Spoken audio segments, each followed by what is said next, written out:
Is this about the usual kind of traffic density, Chris? Yeah, it's about the most I've seen in the mornings. It gets a bit later, it gets a bit... So the time is 6:10. We have just picked up Chris's trailer for the day from DFDS. And we're off on our little run round. We're going down to Waltham Abbey. We're going to have a ride out into rural Bedfordshire, where it'll be lovely, sunny, warm, comfortable and nice. In a pig's ear, the forecast is for grey and overcast. Time for a natter while we're driving. How much difference does the weather make to you? I mean, I would imagine that in the winter this job can be fairly uncomfortable when you've got to unload and stuff in dismal weather. Yeah, I suppose when it's rain, and I suppose it'll put everyone down where it's a gloomy rev. You don't want to get out of your lorry to do anything. No. So, but I've got a fridge trailer, so it's not bad where you're not opening curtains or nothing like that. It's just back doors and away you go. But yeah, the weather does count for everything. If it's nice and sunny, you're in a better mood, I suppose. What about driving conditions in a big vehicle like this? When you're driving a vehicle like this? Oh yeah, definitely. If it's nice and dry, it's lovely. If it's wet, you're on your steering wheel because you get a little slip on a corner or a little mistake by someone in front, and you're on it. Your braking distance is gone, and the road's just like this now. It's chucking us all over the place. Yeah. If it's in the wet, you're more wary because it can chuck you across the road. And you certainly notice the difference in the road surface with the truck as to compared to what you do with the car, don't you? Oh yeah, it's more smoother in a car.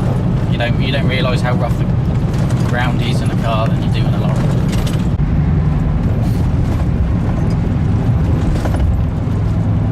With the O licence, part of the O licence, you have to sign an agreement over to have your truck. They call it 6 weekly inspections, right. which are those are checked. Right. But mine is done actually at the Scania dealer at Felixstowe called Right. Truck East. They actually upload everything there, so they kind of keep a record of that. And then there's servicing, so you kind of best way of doing it is get a service agreement, and then every 6 weeks it's either an inspection or a service, and that keeps your truck all up to date. From the point of view of an owner driver, that's a monumental set of expenses, I guess. That's the main bit of expenses. That's the expense you want to pay. Yeah. I'm not a mechanic, so I let the professionals do their job. It's what you pay them for. I guess they have to treat you with some care because you've only got limited time when you can afford to be off the road, haven't you? Yeah, I do get some good time at the main dealer I go to, Right. where I can do my daily deliveries, get back, and then I can drive my truck over and leave it there for them to do their stuff overnight. Right. So when I get back in the morning, the truck is waiting in my yard, and I just crack on, and they've done that overnight, so I've not lost any money. Right. Which is very helpful in this. I know a lot of people take time off to do theirs, but I kind of get on well with the dealership, and that works well. Does that cost more to have it done overnight, or does Nah, it? it's exactly the same, but they prefer to have it overnight because their day staff are doing the big jobs, and I suppose during the night is all servicing and inspections.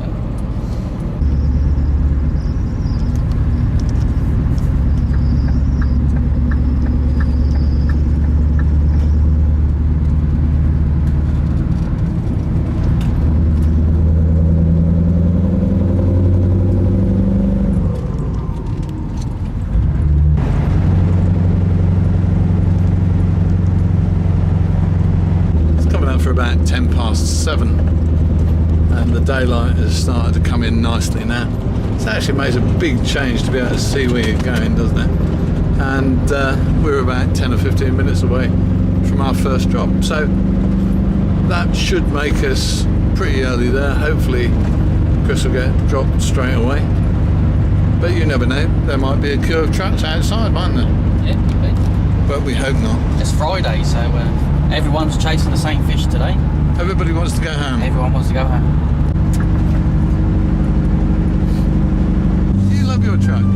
Well, it's me own. It's different, and if you're employed, you just paid to sit in it. But I've had this since our company started. So I mean, you look at your tools. Your tools look at you. Yeah.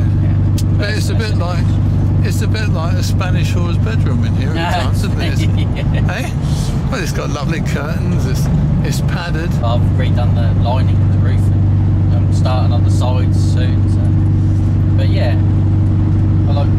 it's an image, and it's an image I like to keep. You know, it's like an ID card. Everyone knows the truck, so they come over and have a chat. It's a good icebreaker at delivery points as well. I can imagine. Everyone go, oh, I like the truck. Yeah. Kind of get your bonuses where get straight in the bay, we'll get you done pretty quickly. Excellent. It's alright. It's a nice icebreaker. With a truck like this, when you first got this, was it new or second hand? Or? It's second hand. It's 2005. With a vehicle like this, I mean, one of the things that's always got to me is how many miles you put on this vehicle in the course of a year. Do you keep score? Yeah, probably averaging around about 130,000 a year. It's around about an estimate mark. So when you think about it, the life of this engine is monumental, isn't it? Really? Yeah. Yeah, very. So this is 2005, and I've got. So it's got over 1 million miles on? Yeah, 1,629,000. Oh my goodness. That's colossal. Yeah. And how far do they go? I mean, you know. Well, I'll say, I don't know, the feedback of this is the R580 model. Yeah. For 2005, which I picked because it's got a hell of a feedback. Yeah. It's a nice solid engine, and they're saying that the engine life is up to 4 million, 3 to 4 million. So yeah, it's just having a good life at the moment. Excellent. And you're giving it lots of love and attention. I'm giving it lots of love and attention. Next up, we're into Chris's first drop. 15 pallets into a salad warehouse, preparing fresh food for the major supermarket chains. Join us again soon for part 3 of the first edition of Driver's Day on Trucking TV. See you soon.